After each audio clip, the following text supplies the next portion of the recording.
Hello, my name's Robin Johnson. I'm Head of Investments at Nedgroup Investments. I'm here at our International Summit in London, and I'm joined today by Omri Thomas, Portfolio Manager of the Nedgroup Investments Opportunity Fund. Thanks very much for joining us. A lot of people out there would like to know about your position in Steinhoff. Would you mind talking to us about the research process into Steinhoff and how you came to introduce it into the portfolio? Sure, Rob. Thanks very much. I think it's a very topical question.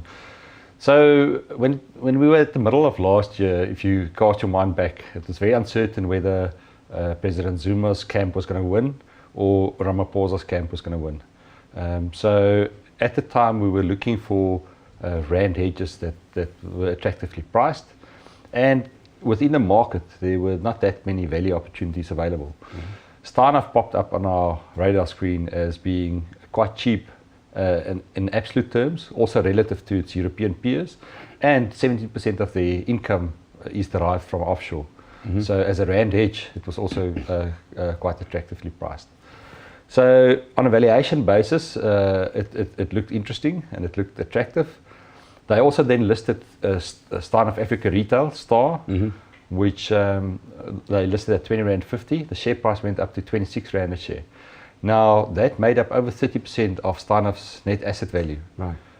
So if you strip that out, the other 70% of the business, you were getting at a 6 or 7 times price earnings ratio. So, and that's the European business? And that's mostly the European business, yeah. The bulk of it. A bit in the States, which was less than 10%, a bit in the UK and a bit in Australia, but mostly Europe, and especially Eastern Europe, where we were particularly positive on, where after the acquisition of Pepco, Pep Europe really did extremely well and grew very strongly. So valuation-wise, it was very attractive. And then from a technical perspective, it was the biggest listing on the DAX last year, and it was coming up for index review in December. So there was a chance that Steinhoff was going to be included in the index, which would have resulted in a lot of buying by passive funds. In addition, the company, after they listed STAR, used 5 billion rands of those proceeds to buy back some Steinhoff shares. So the company was buying back shares. And also some of the senior directors were buying back shares. Specifically, Christo Wiese bought 100 million rands worth of shares through single stock futures. Now, the significance of that is you only put in 10% equity, the rest is through debt. Right. So he borrowed 90 million effectively to buy the 100 million shares. Wow. That's in addition to the 25 billion rands worth of Steinhoffs that he bought 2 years prior to that. So for us, it signaled a lot of confidence by management, by the company, and from a valuation perspective. But with Steinhoff, we always knew there were clouds and sort of a lot of red flags around it, so which also concerned us. So we had a few concerns. So what we did is we engaged with independent legal counsel in Germany and asked them to have a look at these transactions for us. The feedback was, firstly we engaged with management and said, these are all our concerns. And they said, listen here, these are rumors spread by an aggrieved ex-JV partner of us, and we had a breakup with him, and now he's spreading these rumors. So when we engaged with a German legal firm, we asked them about this ex-JV partner, and their feedback was he was well known to them. He was a vexatious litigator, and he was already onto his third legal team with on the Steinhoff matter. And so they couldn't give us any insight into what happened, but it corroborated what Steinhoff management said. So we didn't get a lot of comfort about the issues raised. So we then set up a meeting with one of the independent non-executive directors. It's also on the supervisory board, and we said these are the issues that concern us. And you, as a director, a non-executive director, represent us as shareholders. What have you guys done to allay these concerns? His feedback was, we've also been concerned about these allegations, and we've asked an independent forensic accounting firm to look at it. We've asked an independent legal firm to look at it, and both those firms gave them a clear report after they spent a significant amount of time looking at the transactions. Sorry, to quickly summarise, very attractive valuation, some assets offshore that you saw attractive and positioned to gain exposure through the South African market.